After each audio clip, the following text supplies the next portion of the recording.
if the Giants can beat, we're going to talk about that on Thursday show, the preview against the Eagles. But if the Giants beat the Eagles next week, I think that would probably be the sign right there. Suddenly the Giants become the team in the NFC that nobody wants to play against. Yeah. Because New Orleans might be a wild card team, and if they have to come into Giant Stadium in the cold, different story. Does this Giants right now have that look and have that fire of the 2007 club? It looks like it from my vantage. Because that's what I see. I honestly see that. A great pass rush without having to utilize the blitz. I think they're even better than that team. Even better. Well, personnel-wise, maybe. But like I said, a great pass rush without having to utilize the blitz. Pierre-Paul is a monster. Tuck had a nice game last night against OC. Minnesota couldn't pass protect. And then the running game, which you need in the cold weather. And then Eli, again, one pick, but, you know, that's just him against Minnesota. It just happens. That's right. And they're protecting Eli. Only 1 sack in 6 games. Yeah. So the basics are there for them to have that kind of a run in the postseason. But it's all going to come down to this week when they play the Eagles. Here's a question for you, real fast. And do you think that O'Hara is going to be pretty much done after this year, or do you think he might be back? I think he can come back. He's had a couple injury-prone years. He might pack it in. He might give it one more shot. I mean, I think he's going to give it one more year, and after that, that's it. But if he really can't do it, then this is it. Well, you got Shawn Andrews there now, so you can always move Siebert to center next year. You know, so I think he does a great job. How about the job that Jerry Reese has done? Because he knew the offensive line was aging, and he knew to pick up some pieces to put in guys like Booth, and Andrews, because he knew this is going to happen to his offensive line, and he made the moves to. And they've had problems on it. You know, Diehl's been out, O'Hara's been out, so and Siebert even missed a couple of games. And look at them, no sack for 5 straight games, 1 last night, and look at the way the running game's opened up. So hey, we'll see. Anyway, so the Giants really a ho-hum game last night. Minnesota, a lot of penalties, a lot of false starts. Even though it was in Detroit, there was no noise there as far as the as far as the Minnesota when they had the ball.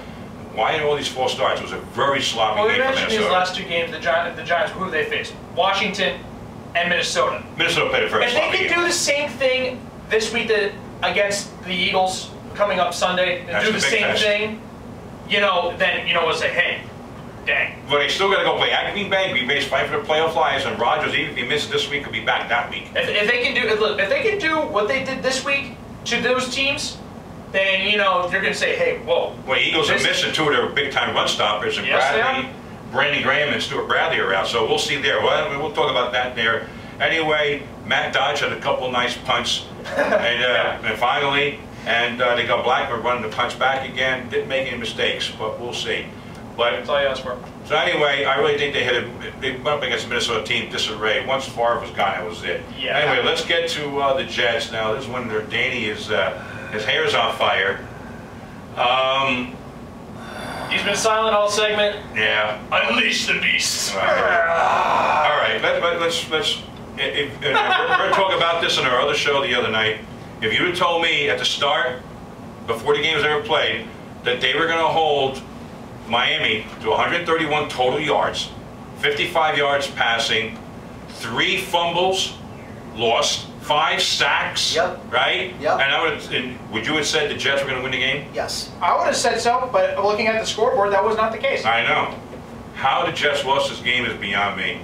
And want to know something? Sanchez had 1 pick. He could have had at least 2 or 3 more. No, he should have had at least 10 picked off. Right. But one of them was. Out of the 10 possible interceptions, 1 was actually picked off. Or the one that he got sacked on, he fumbled it and got recovered, and that led to the touchdown to Brandon Marshall. How about ball security with Sanchez? What are we going to do there? It's all mental. You don't like the way he holds the ball out with 1 hand all the time?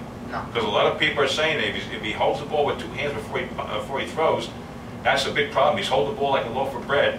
And for somebody who this thing is... Yeah, but I mean, you know... Chronic with him. I mean, the expert in all this is Joe Namath, Broadway Joe. You know, in the Hard Knocks shows, he says, don't hold it with, 12 to 6.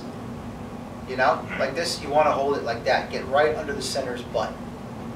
Just right under there and just get the ball. That's all you gotta do. When he takes the 5-step drop, he's got to. Here's what I want. We've got to look downfield. Here's what I want Sanchez to do. 3-step drop at the slant's different story. True.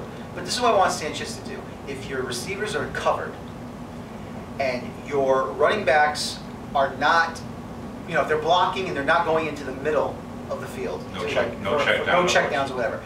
Take the ball yourself and go for as much yardage as possible. He's got the athleticism to run. He has the ability to run and to go for that first down marker and then go out. Either do that or throw the ball away. Exactly. Make a smart play. Exactly. And that's the one thing I've seen with Sanchez right now. This is the one thing that Sanchez right now has not done since the start of this season. He has been not only has he been under pressure by the defense, he's putting himself into pressure that he should not be in the first place. If you cannot read the situation that receivers covered. Is he auto-bullying too much too? He could be. They had a lot of snaps with 1 second to go on the play clock last night, or Sunday night. And I tell you, it looked like to me that they just simplified things for him, come up and snap the ball, do the play it's called. They had a couple of delayed games in the hurry-up offense. More Miami on delay of game than the Jets. That was more Miami. Well, mixing up the defenses? Yes. All right. Well, the thing is that he isn't Peyton Manning. You can't have. Well, he's not Peyton Manning. He's Mark Sanchez. Doing too much audibling at the line of scrimmage. He's Mark Sanchez. You don't come in and tell me, well, he's not Peyton Manning. No kidding, he's not Peyton Manning. Peyton Manning has had how many years before he became this fantastic quarterback in the NFL? Who can read defenses and change plays at the line of scrimmage. Exactly. Now, ground and pound, they tried. It just didn't work. It's not working anymore. It's not working. They have to switch it up. And I think that's probably where it has to start. They got to reestablish the run game. Are they finally now realizing they couldn't go Thomas Jones? Reestablish the run game. The problem, no, it's not about Thomas Jones. It's about schemes. It's about listen. If Thomas Jones was still in the Jets right now, it'd still be ground and pound. Guess what? They're still going to prevent Thomas Jones from getting more than 5 yards. He's going to get 1 to 3, and that's it.